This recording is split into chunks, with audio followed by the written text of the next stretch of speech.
Oke, Dokter Ervina, hari ini kita akan membahas seputar polikistik ya, ovary syndrome. Tapi sebelumnya kita mau bahas dulu nih mitos fakta seputar menstruasi. Karena banyak banget ini ya. Ini salah satu topik yang sering banget kita dengar di masyarakat nih dok. Terkait dengan menstruasi, ada yang boleh bilang gini, nggak boleh gitulah segala macam. Ini harus diluruskan ini sama Dokter Ervina pagi ini ya. Ini semoga menjadi edukasi yang baik untuk kita semua. Yang pertama adalah konsumsi air dingin menunda datangnya menstruasi. Gara-gara air dingin katanya bisa membekukan darah dok. Gimana nih dok? Iya, jadi ini juga sering ditanyakan ya oleh pasien di poliklinik seperti itu. Apakah saat menstruasi ini dibolehkan meminum air dingin atau tidak gitu ya. Sebenarnya sih tidak ada hubungannya antara menstruasi dengan minuman yang apakah itu dingin atau panas seperti itu tidak ada hubungannya. Memang pada beberapa kondisi kalau misalnya kita tahu sesuatu yang kayak di kulit nih lagi ada kemerahan terus kita kompres dingin gitu ya, kemerahannya bisa lebih cepat menghilang, pembuluh darah itu juga bisa istilahnya kayak mengecil atau mengkerut seperti itu memang benar, tapi di sisi luar gitu. Jadi kalau untuk menstruasi sendiri itu memang adalah darah yang sudah diatur oleh hormon kita yang keluar dari lepasnya dinding rahim gitu. Jadi dia tidak ada sangkut pautnya dengan apa yang kita minum, baik itu panas ataupun dingin seperti itu. Jadi ya secara fakta ya tidak benar ya gitu. Jadi hanya mitos saja. Kita lanjut yang kedua. Ini juga sering dok. Kalau menstruasi katanya nggak boleh keramas. Nah, karena ini, karena itu segala macam. Gimana nih dok? Ya, kalau kita bicara dari sisi medis, dari sisi ilmu kedokteran itu juga sama tuh, nggak ada sangkut pautnya antara kita mandi, keramas gitu ya dengan menstruasi. Memang pada beberapa kondisi ada yang menyebutkan bahwa kalau misalkan saat dia menstruasi itu kan kondisi tubuh memang berbeda ya karena pengaruh hormonal saat menstruasi, kadang terjadi cramping, terjadi nyeri gitu ya.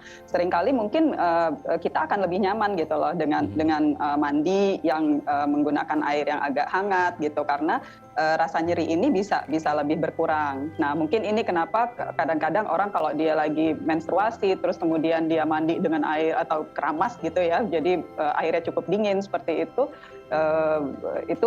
bisa menyebabkan rasa nyerinya itu bertambah, tapi pada dasarnya ini tidak berhubungan gitu. Jadi ini hanya merupakan mitos saja yang sebenarnya nggak masalah apakah kita akan ingin keramas pada saat menstruasi atau tidak gitu. Menggunakan air hangat, air dingin itu juga tergantung dari masing-masing tiap orang. Dia lebih nyaman dengan yang mana gitu ya. Tapi mungkin dari faktor nyerinya dia akan lebih nyaman misalkan dia mandi dengan air yang lebih hangat seperti itu. Siklus menstruasi itu harus 28 hari. Kan ada dok yang lebih cepat atau lebih lambat. Nah, siklusnya harus 28, ideal semua pukul rata atau gimana dok?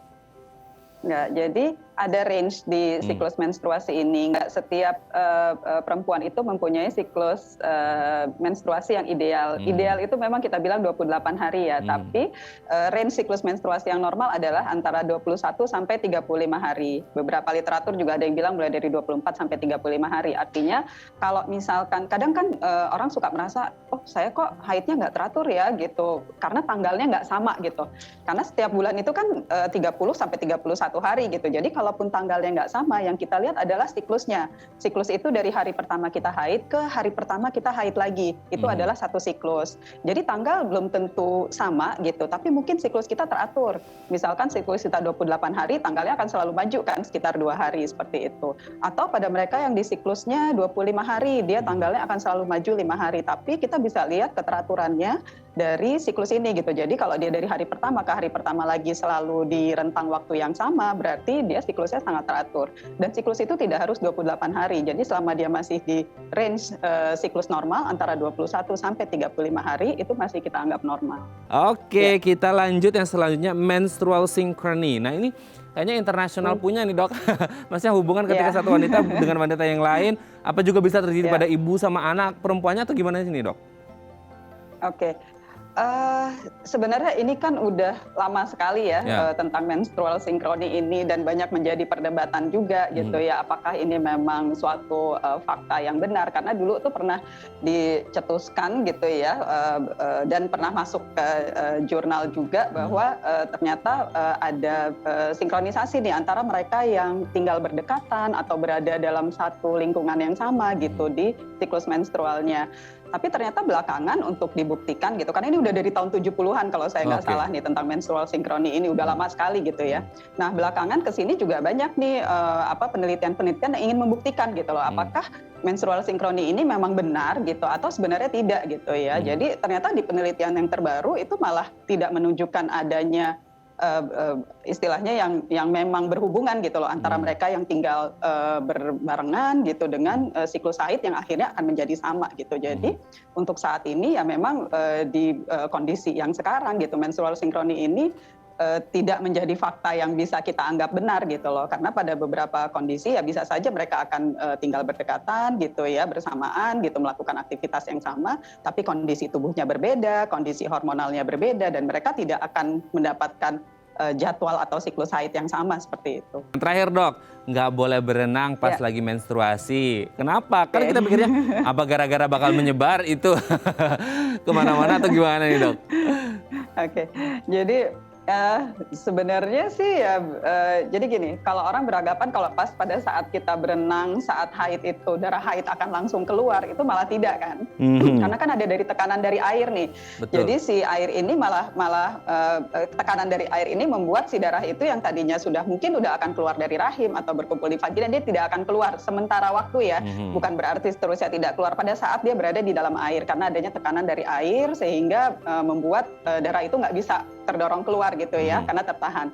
Nah, kalau misalnya pada saat dia bangun atau keluar dari kolam, nah itu mungkin saja terjadi tuh peluruhan darah haidnya. Mungkin ini yang akan menjadi apa ya, istilahnya secara sosial tidak